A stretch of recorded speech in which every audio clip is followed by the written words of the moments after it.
There is a particular quality to starlight that the young races never quite understand. It travels for eons before reaching the eye of any observer, carrying with it the ghost of a moment long dead. What we see when we gaze upon the heavens is not the present, but an echo, a memory painted in photons, reaching across the void to remind us that time is the only currency the universe truly respects. I have lived for 1100 cycles. I have witnessed the birth of suns and the quiet death of worlds. I have stood upon the observation decks of vessels older than most species and watched civilizations claw their way from mud to stars. And in all that time, in all those long and luminous years, I believed I understood the shape of things. We all did. The Kael'thuri Dominion had endured for 17,000 cycles. We had mapped the mathematics of reality itself, bent space to our will, and seeded life upon barren worlds as easily as breathing. We were ancient before the first human ancestor opened its eyes beneath an alien yellow sun. We were certain of our place. We were certain of everything. I remember the moment that certainty began to fracture. It was not dramatic. It was not heralded by thunder or marked by cosmic portent. It came in the form of a single word, spoken by a young communications officer whose voice trembled like a dying flame. Admiral. I turned from the observation window. The lights of the command deck reflected in my carapace, and I felt the weight of my years pressing against my consciousness like water against a failing hull. What is it? The officer, Theron, I believe his name was, could not meet my gaze. His mandibles clicked in the pattern we use for fear. True fear, the kind that crawls into the thorax and makes a home there. The 7th Fleet is gone, Admiral. All 42 vessels. We lost contact during their engagement at the Velshara terminus. I said nothing. There was nothing to say. The 7th Fleet had been commanded by Archon Malif, who had fought beside me during the Quieting Wars 3 centuries ago. She was brilliant, methodical. Her crews were among the finest in the Dominion. And now they were vapor and echoes, drifting through the cold between stars. How long until the enemy reaches the inner sphere? I asked. At their current rate of advance, Thorin paused, and I watched something vital break behind his eyes. 7 rotations, Admiral, perhaps less. 7 rotations. In 7 rotations, the enemy would be at the doorstep of worlds that had known peace for millennia. Worlds where children still believed that monsters were confined to stories. I turned back to the observation window and looked upon the stars. They seemed dimmer now, colder, as if the universe itself was contracting, pulling its light inward in anticipation of what was to come. Set a course for the Sol system, I said. The silence that followed was absolute. Admiral, Theron finally managed, the humans are our only remaining option. I heard the whispers begin behind me. I understood them. For centuries we had watched humanity with a mixture of amusement and concern. They had clawed their way into space with crude vessels and cruder ambitions. They fought amongst themselves constantly. They were emotional, irrational, short-lived, and endlessly stubborn. We had considered them a curiosity at best, a potential threat at worst. When they had petitioned for formal diplomatic relations with the Dominion, the High Council had debated for nearly a cycle before granting them observer status, the lowest tier of recognition, typically reserved for species still developing their first FTL drives. Humanity had accepted this with what I now recognize as remarkable grace. Admiral, with respect, Thrawn continued, the humans have a population of barely 12 billion. Their fleet consists of perhaps 300 vessels. Even if they wish to help, what could they possibly? Set the course, I repeated, and pray to whatever forces you believe in that I am not leading us to our final humiliation. The journey to the Sol system took 4 rotations. During that time, I received 37 status updates from Dominion Command. Each one was shorter than the last. Each one carried fewer names, fewer coordinates, fewer hopes.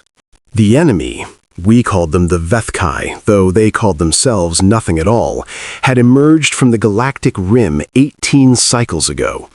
At first, we had dismissed them as another minor incursion, the kind of threat that our automated defense networks could handle without requiring conscious intervention. We had been wrong. The Vethkai did not negotiate, they did not communicate, they did not acknowledge surrender or retreat or mercy. They consumed. That was their entire purpose, their sole function, to absorb matter and energy and convert it into more of themselves. By the time we understood what we faced, we had lost 400 systems. Now, we had lost 4,000. And still they came. I spent most of the journey in my quarters, reviewing what little information we had gathered about humanity. Their history was a catalogue of suffering that made my thorax ache. Wars, plagues, famines, genocides, environmental collapse. They had nearly destroyed themselves a dozen times over before they even reached their own moon. And yet they had survived. Again and again, they had pulled themselves from the brink, scarred and diminished, but alive, always alive. There was a note in one of our cultural analyses that caught my attention. It described a human concept called stubbornness, the tendency to continue a course of action despite overwhelming opposition or evidence of futility.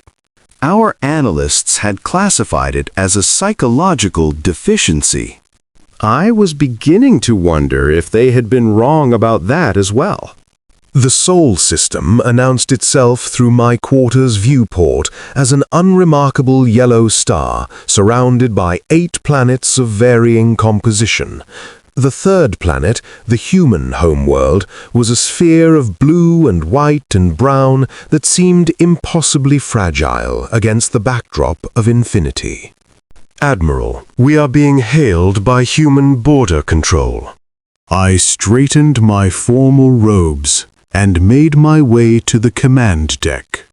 The human who appeared on our communication screen was a woman of middle years with dark hair pulled back from her face and eyes that carried the weight of too many sleepless nights. She wore a simple uniform, gray fabric, minimal insignia. Kalthiri vessel. This is Station Commander Alina Vasquez of Outpost 7. Please state your purpose for entering Sol space. Her voice was calm, measured. There was no hostility in it, but no warmth either. It was the voice of someone who had learned to wait before judging. I am Velathan Seer, Admiral of the 3rd Expeditionary Force of the Kale Thuri Dominion. I am here to speak with your leadership on a matter of urgent importance. Commander Vasquez studied me for a long moment. I had the distinct impression that she was seeing more than she should have been able to, reading something in my posture, my voice, my eyes that I had not intended to reveal. Admiral, she said finally, you look tired. The observation was so unexpected that I found myself without a response. "Follow the navigation beacon to coordinates that will be transmitted to your vessel," she continued. "You'll be met by an escort. Try to get some rest before your meeting. You look like you need it." The communication ended. I stood in silence for several moments, uncertain of what had just occurred. In 1100 cycles of diplomatic engagement, no one had ever acknowledged my fatigue. Such observations were considered inappropriate, a violation of the careful masks we all wore in the presence of others. And yet there had been no mockery in her voice, no superiority, only a simple human recognition of a truth I had been trying to hide. "Admiral?" Theron asked carefully. "Are you well?" "I don't know," I admitted. "I genuinely do not know." The escort arrived within the hour, a pair of vessels that our sensors classified as patrol craft of moderate capability. They were functional rather than elegant, their hulls marked by the scars of old repairs, and their weapons systems clearly retrofitted multiple times. They were not impressive ships, not by any standard I was familiar with. But there was something about the way they moved, the way they positioned themselves relative to our vessel, that spoke of experience. These were ships that had seen combat. These were crews that had learned to survive. The destination they guided us toward was a space station in orbit around the fourth planet, a rust-red world the humans called Mars. The station itself was large but utilitarian, a collection of habitation modules and docking bays and industrial facilities that seemed to have grown organically over many decades. As we docked, I observed humans moving through the corridors visible through observation ports. They walked with purpose, but without urgency. They spoke to each other with easy familiarity. Some of them laughed. I found myself envying their peace. "Admiral Valathan, sir?" I turned to find a human male waiting at the end of the docking umbilical. He was tall by their standards, with gray at his temples and a face that seemed designed for patience. "I'm Director Chen Wei-Lin of the Seoul Defense Coordination Office. I'll be facilitating your meeting with the United Human Council." I inclined my head in the gesture of respect. "Thank you, Director. I apologize for the abruptness of my arrival. Time is not a luxury we possess." Director Chen's expression shifted slightly, a subtle tightening around the eyes that I could not interpret. "We've been monitoring Dominion space for the past several cycles," he said quietly. "We know about the Vethkai." The words struck me like a physical blow. "You know, we've known for some time, Admiral. We've been preparing."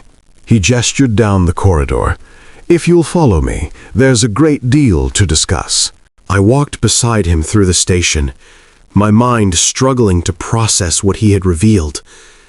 Humanity had been watching. Humanity had been preparing. But preparing for what? To defend themselves? To flee? To negotiate some separate peace with the Vethkai that would spare their small territory while the rest of the galaxy burned? "Director," I said, "I must be honest with you. The situation is dire. More dire than I can adequately express. The Vethkai have destroyed over 4,000 Dominion systems. Our fleets are shattered. Our infrastructure is failing. We have perhaps 2 cycles before they reach the core worlds, and when they do—" "Admiral." I fell silent. Director Chen had stopped walking. He was looking at me with an expression I had not seen before. Something that combined understanding and pity and determination in a way that made my secondary hearts clench. "We know," he said. "We've known for 18 cycles. since the first Vethkai probe crossed the galactic rim. I stared at him. 18 cycles? We detected the probe 4 months before Dominion sensors did. We've been tracking the Vethkai advance ever since. We've modeled their consumption patterns, analyzed their hive structure, mapped their expansion trajectories. Why? The question emerged as barely more than a whisper. Why would you invest such resources in monitoring a threat so far from your territory? Director Chen's smile was small and sad, and somehow terrifying. Because we knew it would reach us eventually, Admiral, and we knew that when it did, we would need to be ready. The meeting chamber was a simple room with a simple table and simple chairs. I had expected grandeur, intimidation, a display of whatever power humanity possessed, designed to impress and unsettle their ancient visitor. Instead, there was a window overlooking the Martian surface, a carafe of water on the table, and 4 humans who rose to greet me as I entered. They introduced themselves. Admiral Sarah Okonkwo of the Combined Fleet Command, Dr. Marcus Shaw of the Strategic Analysis Division, Representative Yuki Tanaka of the United Human Council, and Director Chen, who took his seat beside them with quiet efficiency. "Please, Admiral," Representative Tanaka said, gesturing to a chair. "Sit. Rest. We have much to discuss, but none of it will benefit from exhaustion." I sat because I did not know what else to do. "Before we begin," Admiral Okonkwo said, "I want to address something directly. I imagine you're wondering why we've never offered assistance to the Dominion during this crisis." I had been wondering exactly that. The words felt like a blade pressed against my throat. "The thought had occurred to me," I admitted. "The honest answer is that we didn't think you'd accept it." Okonkwo leaned forward, her hands folded on the table. "Our diplomatic history with the Dominion has been—" "That's impossible. You didn't know about the Vethkai then. You didn't know about us. You were barely a spacefaring species."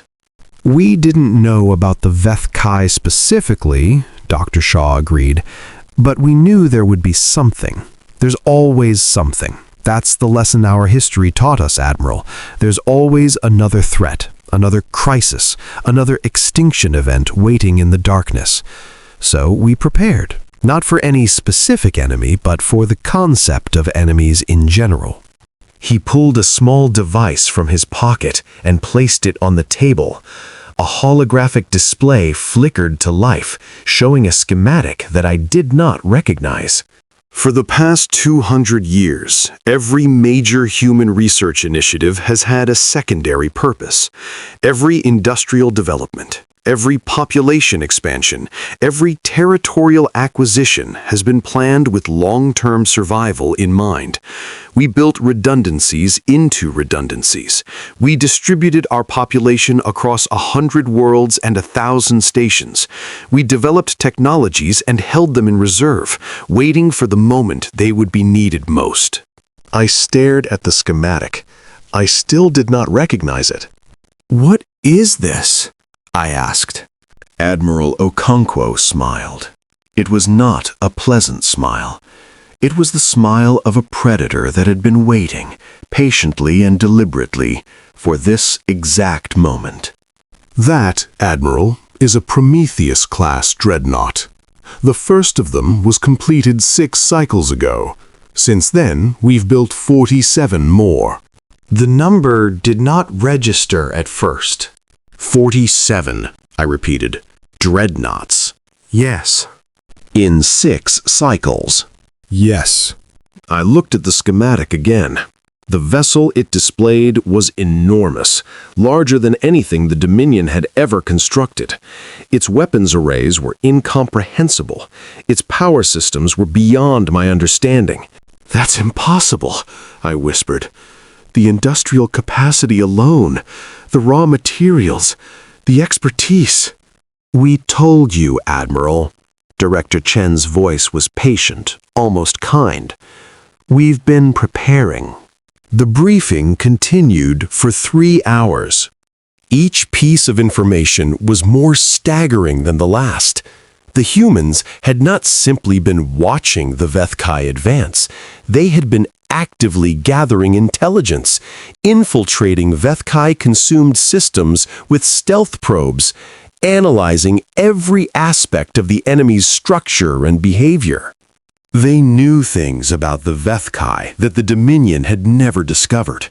They understood the hive mind's vulnerabilities, the rhythms of its consumption, the patterns of its expansion.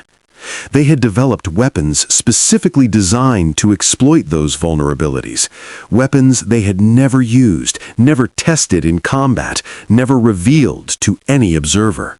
And they had built a fleet. Not the modest 300 vessels our intelligence had reported. That number, I learned, represented only humanity's public-facing defense force, the ships they allowed others to see.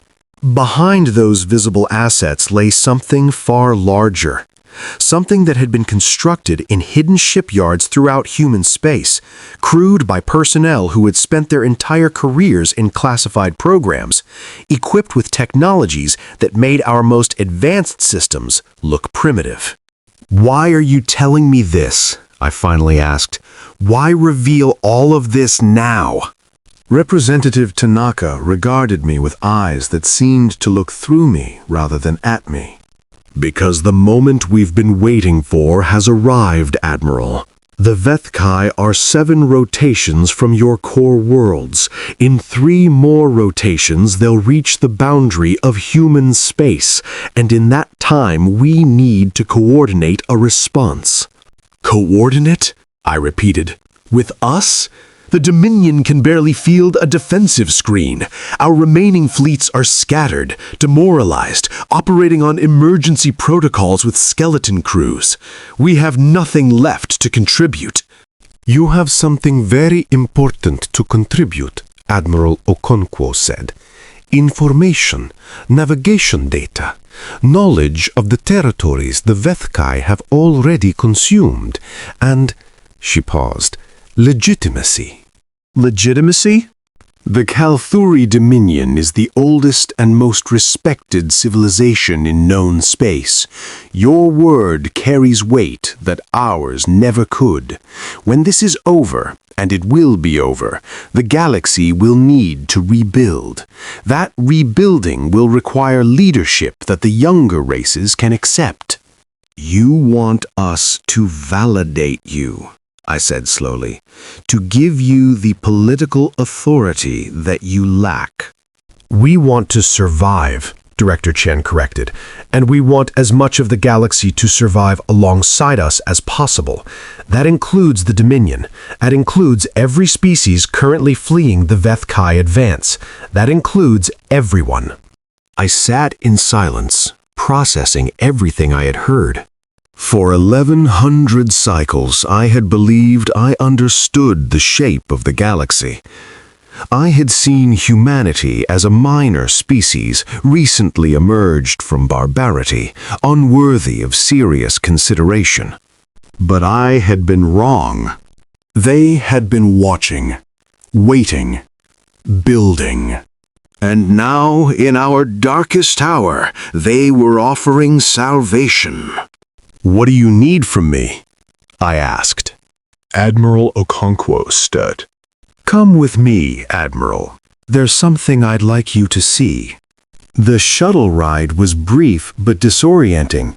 We left the Martian station and crossed through a navigational corridor that my vessel's sensors could not properly track.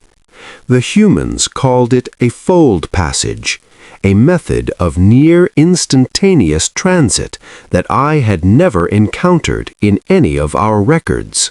When we emerged, we were no longer in the Sol system. We were somewhere else entirely. "Where are we?" I asked. Admiral Okonkwo smiled. "Classified location, one of our reserve staging areas." I looked through the shuttle's viewport and felt my comprehension begin to fail. Ships. Thousands of ships. They filled the void in every direction. Carriers and cruisers and destroyers and support vessels arranged in perfect formation like the pieces of some cosmic game board.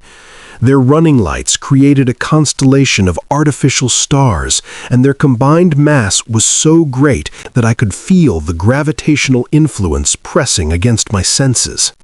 And at the center of it all, surrounded by its escorts like a monarch attended by courtiers, was the Dreadnought. I had seen this schematic. I thought I understood its scale. I had understood nothing. The vessel was a mountain made mobile. Its hull was matte black, absorbing the light around it rather than reflecting it. Its weapons arrays extended for kilometers in every direction, bristling with destructive potential that made my mind recoil. But it was not the size that staggered me. It was not the weapons. It was the silence. The Dreadnought sat there, motionless and patient, and it radiated a quiet certainty that went beyond military capability. This was not a ship designed to fight wars. This was a ship designed to end them. "We call her the Inevitable," Admiral Okonkwo said softly.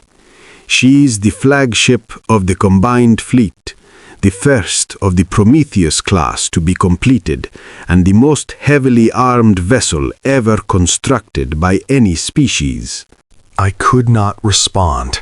Words had abandoned me. The Vethkai have never encountered anything like her. They've never adapted to weapons of this magnitude, because no one has ever deployed weapons of this magnitude against them. Okonkwo turned to face me. "In 4 rotations, Admiral, the Inevitable and her 46 sister ships will engage the Vethkai primary swarm. We will cut through them like fire through ice. And then we will pursue them to the galactic rim and beyond, burning their hives and scattering their remnants until there is nothing left to threaten anyone ever again." 47 dreadnoughts, I breathed, against the Vethkai swarm. Plus 12,000 support vessels, plus the combined remnants of every other fleet willing to fight alongside us. Okonkwo's smile faded. "It will be enough, Admiral. I promise you that." I stared at the Inevitable, its vast bulk filling my vision like a dark star. "How?" I finally managed. "How did you build all of this? How did you hide it? How did any of this happen without the rest of the galaxy knowing?" "Because nobody was looking, Admiral." Okonkwo's voice was tinged with something that might have been sadness. "For 2 centuries, humanity has been dismissed as primitive, short-lived, violent, and unstable. Nobody thought to examine our industrial output.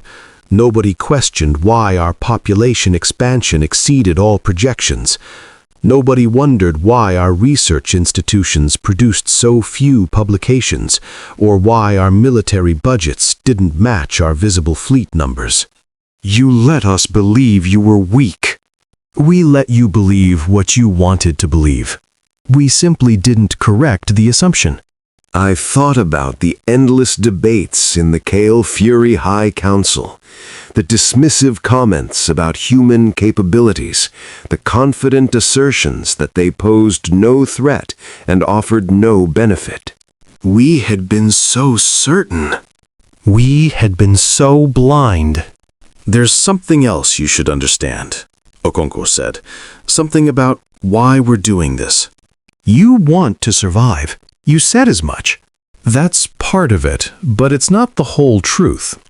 She paused, seeming to search for the right words. "Humanity has a complicated relationship with suffering, Admiral. We've experienced a great deal of it throughout our history. Wars, diseases, disasters. We've nearly ended ourselves more times than we care to count.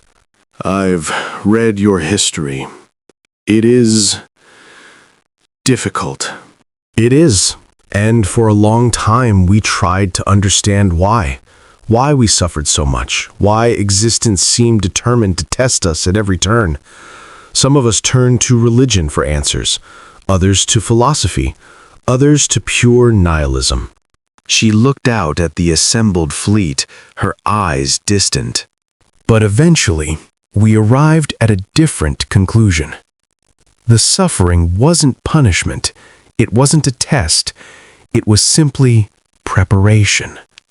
Everything we endured, every catastrophe we survived, was forging us into something capable of facing the next catastrophe, and the next, and the one after that. You believe your suffering had a purpose. We believe our suffering gave us purpose. There's a difference. Okonkwo turned back to face me.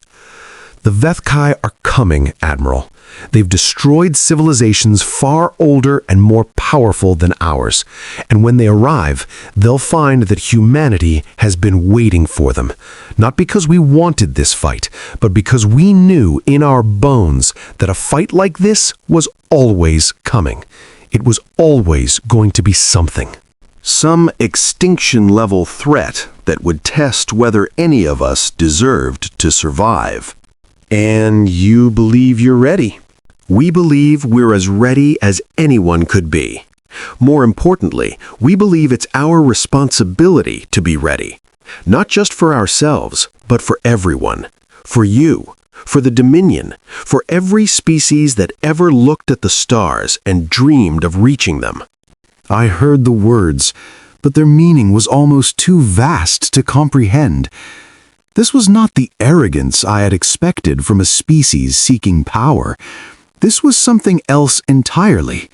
A burden voluntarily assumed. A duty embraced rather than imposed. You sound like protectors, I said quietly. Maybe that's what we are, Okonkwo replied. Maybe that's what we've always been, and we just didn't know it yet.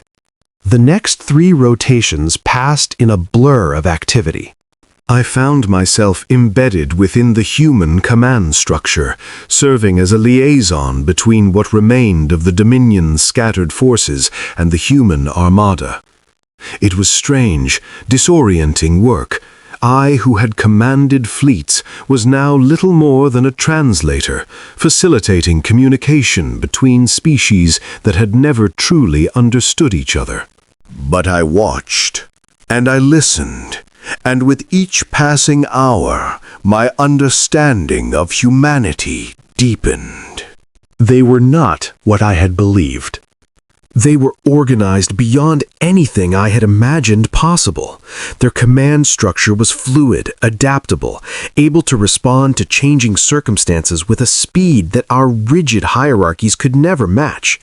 Decisions were made quickly, but not carelessly, each choice supported by analysis and debate, refined through processes that seemed almost organic. They argued with each other constantly. This had always puzzled me about humans, their willingness to disagree openly, sometimes vehemently. Our culture prized harmony, consensus, the smooth operation of social machinery. But now I began to understand. The arguments were not weakness, they were strength. Each disagreement forced the humans to examine their assumptions, challenge their conclusions, refine their strategies. By the time a decision was made, it had been tested from every angle. And when the decision was made, they acted as one. I witnessed a planning session where Admiral Okonkwo proposed a flanking maneuver that would expose a portion of the fleet to significant risk. Half the officers in the room objected. The debate lasted 2 hours. Voices were raised. Alternatives were proposed and rejected. When it was over, Okonkwo modified her plan to incorporate the best of the objections, and every officer who had disagreed committed themselves completely to executing the new strategy. There was no resentment, no lingering conflict, just acceptance and forward motion. How do you do it? I asked Director Chen during one of our quieter moments. How do you argue so fiercely and then cooperate so seamlessly? He considered the question with his characteristic patience. Practice, I suppose. We've been doing it for a very long time. We learned early on that disagreement is healthy. It's how we avoid catastrophic mistakes. But we also learned that unity matters more than being right. Once a decision is made, everyone commits, no exceptions. No sabotage, no "I told you so" waiting in the wings. And if the decision proves wrong, then we adapt. We course correct. We learn from the mistake and apply the lesson to the next decision. He smiled slightly. Humans are not particularly good at being right the first time, but we're very good at being wrong, recognizing it, and trying again. I thought about the Dominion's decision-making processes. The endless councils, the political maneuvering, the careful preservation of face and tradition at the expense of efficiency. We had been so proud of our stability, so certain that our ancient systems were superior. And yet, when the Vethkai came, those systems had failed us. Our response had been too slow, too cautious, too bound by precedent. By the time we understood the threat, 4,000 systems were already lost. You're not... Chen's expression shifted, becoming thoughtful. Pride is a luxury, Admiral. We can't afford it. Every moment spent feeling superior is a moment not spent preparing for the next threat. And there will be another threat. There always is. The Vethkai are just the beginning? The Vethkai are a threat we can see and understand. They consume, they expand, they can be fought and defeated. But the universe is vast, and we've barely begun to explore it. Somewhere out there, right now, there's something worse, something we haven't imagined yet, and when it comes, we need to be ready. I felt a chill pass through my carapace. That is a terrifying way to live. Yes, Chen agreed, it is, but it's also the most honest way. We don't pretend the universe is safe, Admiral. We don't comfort ourselves with illusions of permanence. We know that survival is a gift that can be revoked at any moment, and we organize our entire civilization around ensuring that we'll be able to fight for it when the time comes. He looked out the window at the assembled fleet, his eyes distant. Every human child learns this truth eventually. The universe is dangerous. Life is fragile. Nothing lasts forever. And the only thing standing between us and extinction is the willingness to face that truth and act on it. Even if it means never knowing peace? Peace is wonderful, Chen said quietly, but survival comes first. Always. The Vethkai arrived on schedule. I watched from the bridge of the inevitable as the first wave of swarm elements emerged from collapsed space, their biomechanical hulls glistening with the residue of 1,000 consumed worlds. They were beautiful in their own terrible way, organic shapes that defied physics, moving through the void like predators through water. There were millions of them. The human officers around me worked their stations with calm efficiency. There was no panic, no fear, no hesitation. They had prepared for this moment for 200 years, and now that it had arrived, they seemed almost relieved. "Admiral Sir," Captain James Adebayo said, turning to address me. He was a young man by human standards, perhaps 40 years old, but he carried himself with the confidence of someone far more experienced. "You're welcome to observe from the tactical center if you prefer. The bridge may become intense." "Thank you, Captain. I would prefer to remain here." I had spent 1,100 cycles hiding from unpleasant truths. I would not hide from this one. The first engagement began with a moment of absolute stillness. 47 dreadnoughts hung in the void, surrounded by their escort fleets, facing the oncoming swarm. The Vethkai sensed the threat and began to reorganize, their hive mind calculating trajectories and probabilities and optimal attack patterns. They had never encountered anything like this. But they would adapt. They always adapted. All vessels, Admiral Okonkwo's voice carried across every communication channel in the fleet. Execute Protocol Revelation. May God have mercy on our enemies, because we will not. The first volley was invisible. That was what I remembered most clearly. Human weapons did not announce themselves with beams of light or cascading explosions. They simply acted, tearing through the swarm's leading elements with a precision that defied belief. One moment, the Vethkai were advancing in perfect formation. The next, vast sections of their force simply ceased to exist. The swarm reacted instantly. Their hive mind processed the threat, analyzed the weapon signatures, began developing countermeasures. But the humans anticipated this. The second volley used different weapons, systems based on entirely different physical principles, attacking through vectors the Vethkai had never considered. More of the swarm vanished. The hive mind struggled to adapt, forced to split its attention between multiple threat categories simultaneously. And then the dreadnoughts began to move. The inevitable accelerated with a grace that belied its impossible mass. Its weapons systems activated in sequence, each one adding its voice to a chorus of destruction that turned the void into a furnace. Sister ships moved in perfect coordination, their combined firepower creating overlapping fields of annihilation through which nothing could pass. I watched worlds of calculation unfold on the tactical displays. Each human vessel moved according to plans that had been refined over years, but they adapted moment by moment, responding to the swarm's behavior with adjustments that happened faster than conscious thought. The Vethkai kept coming. They had no choice. Their nature demanded expansion, consumption, growth. They threw themselves against the human fleet in waves, seeking weaknesses, probing for vulnerabilities. They found none. The battle lasted 7 hours. By the end, the void was filled with debris, the shattered remains of millions of Vethkai organisms, drifting through space like ash after a great fire. The human fleet had taken losses. I counted 17 destroyed vessels and dozens more damaged, but the swarm's leading elements were gone. And the dreadnoughts continued their advance.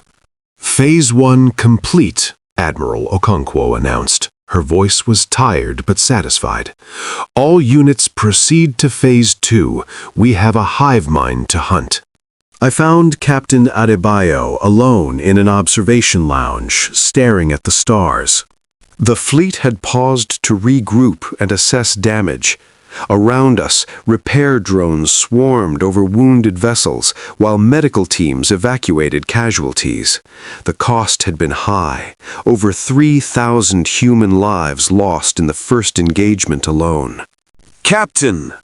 He turned to acknowledge me, then returned his gaze to the stars. Admiral Sire, I wondered if you'd seek me out. Why? Because you have questions. Everyone does after they see us fight for the first time. I moved to stand beside him. The stars beyond the viewport seemed brighter now, more vivid, as if the victory had somehow intensified their light. You destroyed millions of Vethkai in a single engagement. Your losses were minimal. Your strategies were flawless. I paused. And yet you seem melancholy. Adebayo nodded slowly. Every life lost today was someone's child, someone's friend, someone's beloved. The numbers are small compared to what the Dominion has suffered, but they're not abstract to us. Each one is a specific person with a specific story that ended too soon. You mourn them even in victory. Especially in victory. Victory can make you complacent. It can make you forget the cost. We can't afford that. I thought about the Dominion's commemorations, elaborate rituals that honored the dead but maintained careful emotional distance. We processed grief through ceremony, containing it within acceptable boundaries. The humans did no such thing. Their grief was immediate, personal, unfiltered. And somehow, that made it more powerful. I have another question, I said. Ask. Why did you invite me to observe from the bridge? I am a stranger, an alien, a representative of a civilization that has treated humanity with condescension for generations. Why would you trust me with such access? Adebayo smiled, a tired expression that contained multitudes. Because you're not those things anymore, Admiral. You're someone who came to us in your darkest hour asking for help. You're someone who set aside pride and precedent to do what was necessary. That matters more to us than ancient grievances. We treated you as primitives. You did, and we chose not to let that define our response. Resentment is a luxury, Admiral. It accomplishes nothing except to make the resenter feel righteous. We'd rather focus on what comes next. And what does come next? Adebayo's expression grew serious. We pursue the Vethkai to their origin point. We destroy their central hive node. We scatter their remnants across the galaxy and hunt down every fragment until there's nothing left. And then we help rebuild what they destroyed. That could take generations. It probably will, but we're used to thinking in generations. Short-lived as we are, we've learned to build for futures we'll never see. I considered his words carefully. In 1,100 cycles of life, I had never heard such a philosophy articulated so clearly. You are a remarkable species, I said finally. We're just stubborn, Adebayo replied. Remarkably, persistently, relentlessly stubborn. And occasionally, that's exactly what the universe needs.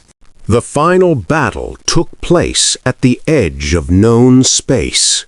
The Vethkai central node was a structure of incomprehensible scale, a massive organic lattice that extended across several light years, pulsing with the collected consciousness of trillions of consumed minds. It was the heart of the swarm, the origin point from which all expansion flowed. It had never been seriously threatened before. The human fleet arrived in force. 47 dreadnoughts, 12,000 support vessels, and behind them, streaming through fold passages from every corner of human space, came reinforcements, ships that had been held in reserve, crews that had been kept secret, weapons that had never before been deployed. I stood on the bridge of the inevitable and watched the tactical display fill with icons. Admiral Okonkwo, I said quietly, how many vessels do you actually have? She glanced at me with an expression I couldn't read. All of them, Admiral. Every ship we've ever built, every weapon we've ever developed, every soldier we've ever trained. She paused. Humanity has committed everything to this moment. If we fail here, there will be nothing left to protect our worlds when the remnants come for them. The scale of the gamble staggered me. You risk extinction. We risk it so that others don't have to. Okonkwo turned back to the tactical display. That's what it means to be protectors, Admiral. You put yourself between the danger and those you're protecting. You accept the risk so they don't have to. The Vethkai central node recognized the threat and began to respond. Defensive swarms emerged from its surface, billions of individual organisms, each one a weapon, each one perfectly coordinated by the hive mind's ancient intelligence. The human fleet did not hesitate. The inevitable led the charge, its weapons carving a path through the defensive swarm with methodical precision. Sister ships followed in its wake, each one adding its firepower to the assault. Smaller vessels darted between the larger hulls, targeting specific threats and clearing escape routes. I watched the battle unfold on the tactical display, but the display could not capture what I was truly witnessing. This was not a battle. It was a statement. Humanity had endured countless catastrophes throughout their history. They had been forged in fire, tempered by suffering, shaped by an endless succession of threats that would have broken lesser species. And now they were unleashing all of that accumulated strength upon the greatest threat the galaxy had ever known. The central node's defenses fell layer by layer. The dreadnoughts pressed deeper, ignoring damage that would have crippled any other vessel, continuing forward through carnage that would have broken any other force. And at the heart of the node, the hive mind began to feel something it had never experienced before. Fear. The final strike was delivered by the inevitable itself. Captain Adebayo had maneuvered the Dreadnought into the very core of the central node, surrounded on all sides by the writhing mass of the hive mind's primary consciousness. It was suicide by any reasonable calculation. No vessel could survive such an environment for more than moments. But the inevitable was not a reasonable vessel. Its hull was reinforced with materials that defied my understanding. Its power systems generated energies that exceeded anything in our records. And its central weapon, the one that humanity had never revealed, never tested, never spoken of, was designed for exactly this moment. Admiral Sire, Adebayo said, his voice calm despite the chaos surrounding us, I want you to remember something. What is that, Captain? The galaxy felt safe once, before the Vethkai, before the wars, before any of this. He looked at me with eyes that contained depths I would never fully understand. It felt safe because no one knew what was coming. Safety was an illusion, maintained by ignorance. And now? Now the illusion is shattered, but in its place something better can be built. True security, real protection, a galaxy that knows its dangers and prepares for them accordingly. He turned back to his console. Arm the core weapon. Prepare for final deployment. I watched as the Inevitable's most devastating system came online. I felt its power building through the deck plates, a vibration that seemed to extend beyond the physical into something primal.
Fire.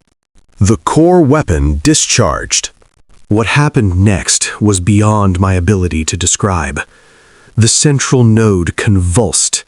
The hive mind screamed, not audibly, but through every medium of communication simultaneously, broadcasting its death cry across the galaxy. And then it died.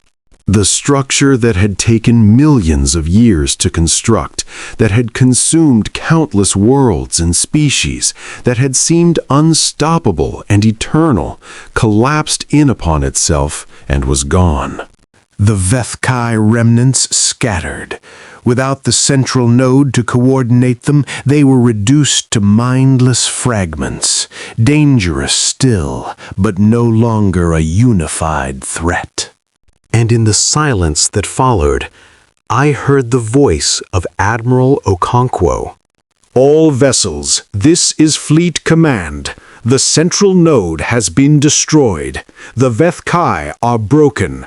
We did it. We actually did it. The human fleet celebrated, but their celebration was muted, restrained. Too many had died. Too much had been lost. The work was not finished. The months that followed were a blur of reconstruction and reorganization. Human vessels fanned out across the galaxy, hunting Vethkai remnants and establishing communication with refugee populations. They did not conquer. They did not claim territory. They simply appeared, offered assistance, and moved on. I watched this process with growing wonder.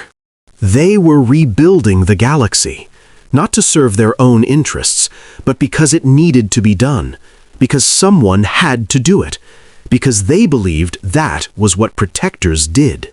The Kalthuri Dominion received more attention than most. Human specialists arrived at our ravaged core worlds with supplies and expertise, helping to restore infrastructure that had taken millennia to build. They asked for nothing in return, no political concessions, no trade advantages, no formal acknowledgement of debt. When pressed on this, Director Chen explained it simply. You would do the same for us. I was not certain that was true, but I wanted it to be. On the anniversary of the central node's destruction, I was invited to attend a memorial ceremony on the human homeworld, Earth. It was my first time on the planet. My first time breathing air that had evolved to sustain human life, feeling gravity that had shaped human bones, standing beneath a sky that had inspired human dreams. The ceremony took place in a vast open space surrounded by ancient trees. Thousands of humans gathered there, their faces reflecting the loss they still carried. Each of the 3,000 who had died in the first engagement was named. Each story was told.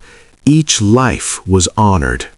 It took hours. No one complained. No one grew restless. When the naming was complete, Admiral Okonkwo took the stage. 1 year ago, she said, we faced the greatest threat our species had ever known. The Vethkai came for us, as they had come for so many others. They expected us to break, to run, to die. She paused, looking out over the assembled crowd. We didn't. A murmur passed through the audience. We didn't because of the people we lost, because of their sacrifice, because they chose to stand between the darkness and those they loved, and they refused to step aside. Okonkwo's voice grew stronger. We build monuments to remember battles, but the true memorial is what we do with the survival they bought us. How we build, how we grow, how we prepare for the next challenge, whatever it may be. She looked directly at me, the lone alien in a sea of human faces. Admiral Sir of the Kalthuri Dominion stands among us today. 1 year ago, he came to us in desperation, seeking help that he never expected to receive. He set aside centuries of tradition and prejudice because he understood that survival matters more than pride. I felt the weight of every eye upon me. He taught us something important. The galaxy is not divided into the ancient and the young, the powerful and the weak. It is divided only into those who choose to help each other and those who don't. Okonkwo's voice carried across the assembly. We chose to help. And in doing so, we found partners we never expected, friends we never anticipated, a future we never imagined. She extended her hand toward me. Admiral Sir, would you do us the honor of addressing this gathering? I moved through the crowd toward the stage, my ancient limbs carrying me forward. The humans parted to let me pass, their expressions unreadable. I took my place beside Okonkwo and looked out at the species that had saved my people. I am 1100 cycles old, I said. I have witnessed the rise and fall of empires. I have seen wonders that defy description and horrors that defy belief. I believed I understood the nature of existence. I paused, gathering my thoughts. I was wrong. The admission hung in the air. Humanity taught me that strength does not come from age or technology or power. It comes from unity, from determination, from the willingness to sacrifice everything for something greater than yourself. I looked at Okonkwo, at the human faces surrounding me, at the blue sky overhead. The galaxy felt safe once. It was an illusion, a comfortable fiction that we told ourselves to avoid confronting the truth of our vulnerability. Humanity shattered that illusion, not with violence, but with honesty, with preparedness, with the quiet certainty that safety must be earned, not assumed. I felt something shift within me, some ancient certainty giving way to something newer, more humble, more true.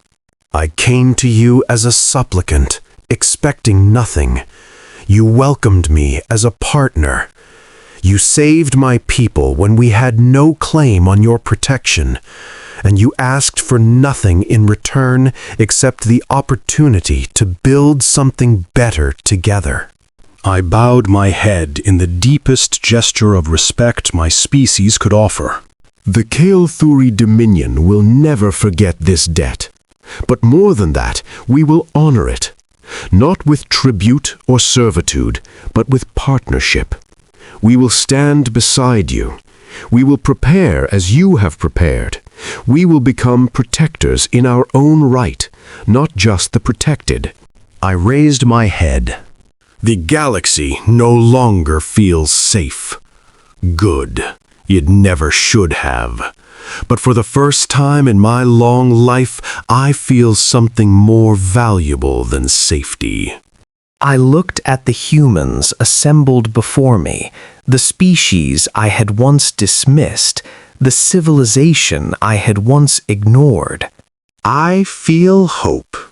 The ceremony concluded with a moment of silence that seemed to extend forever. I stood on that ancient world, surrounded by a species that had accomplished the impossible, and I understood at last what I was witnessing. The galaxy would never be the same. The Vethkai were destroyed, but the change went deeper than that. Humanity had revealed itself. Not as conquerors or saviors, but as something more fundamental, a species that refused to accept the universe's cruelty as inevitable. They had looked at existence in all its harsh indifference and decided to be different, to prepare, to protect, to endure. And in doing so, they had changed the rules for everyone. The old order was gone. The comfortable certainties were shattered. In their place, something new was being born. A galaxy that understood its dangers, that prepared for its threats, that refused to hide behind illusions of safety. It would not be easy. It would not be peaceful, but it would be honest. And perhaps, in the end, honesty was worth more than peace. As I returned to my vessel that evening, I found Captain Adebayo waiting for me in the hangar. Admiral, sir, I wanted to say goodbye before you departed. I regarded the young human who had shown me so much without seeming to show anything at all. Captain, thank you for everything.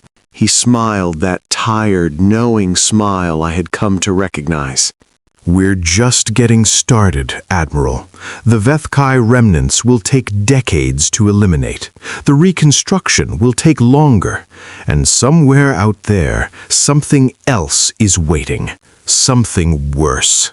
You sound almost eager. Not eager, just ready. He extended his hand in the human gesture of friendship. That's what we are, Admiral. Ready for whatever comes. I took his hand.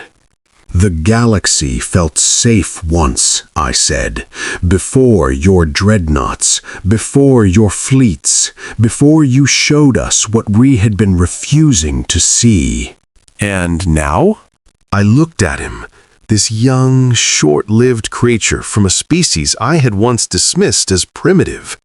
Now we know the truth. Safety is not a gift. It is not a right. It is a choice made every day by those willing to pay its cost. I released his hand. Thank you for teaching us that lesson, even if the teaching cost us everything we believed.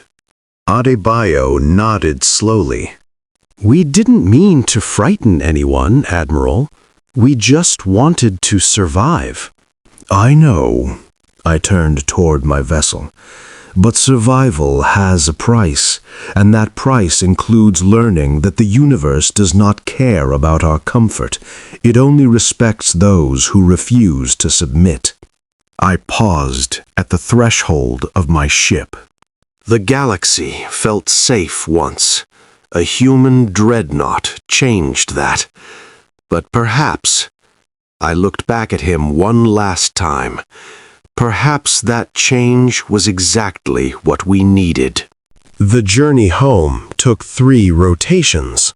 During that time, I composed my report for the High Council. I described everything I had witnessed: the human fleet, the weapons, the coordination, the victory. I described their philosophy, their methods, their long preparation for a threat they had known was coming. And I described what I had learned. The galaxy was not safe. It had never been safe. The Dominion's 17,000 cycles of history had been built on a foundation of willful ignorance, a refusal to accept that existence itself was hostile. Humanity had no such illusions. They had been forged by suffering, tempered by catastrophe, shaped by the constant awareness that survival was never guaranteed. And they had used that awareness to become something extraordinary. Not conquerors, not saviors, just protectors. A species that understood its responsibility and accepted its burden.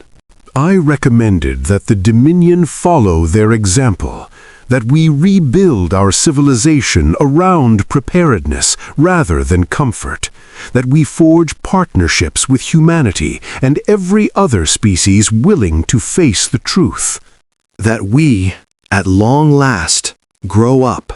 The High Council received my report with skepticism. Some accused me of exaggeration. Others suggested I had been manipulated by human propaganda. But in the end, the evidence was undeniable. The Vethkai were destroyed. The galaxy was being rebuilt. And at the center of it all stood humanity. Patient, prepared, and profoundly dangerous. The Dominion had a choice. We could cling to our old certainties and watch the galaxy reshape itself around us, or we could adapt. We chose to adapt. I did not live to see the full transformation. Even 1100 cycles must end eventually, and my time came peacefully, surrounded by colleagues who had become friends. But in my final moments, I found myself remembering that first glimpse of the inevitable. Its dark hull, its impossible weapons, its quiet certainty. I remembered the fear I had felt. And I remembered how that fear had transformed into something else, something better. Hope. The galaxy had felt safe once. That safety was a lie. A human dreadnought had shown us the truth. And the truth, I realized, was exactly what we had needed all along.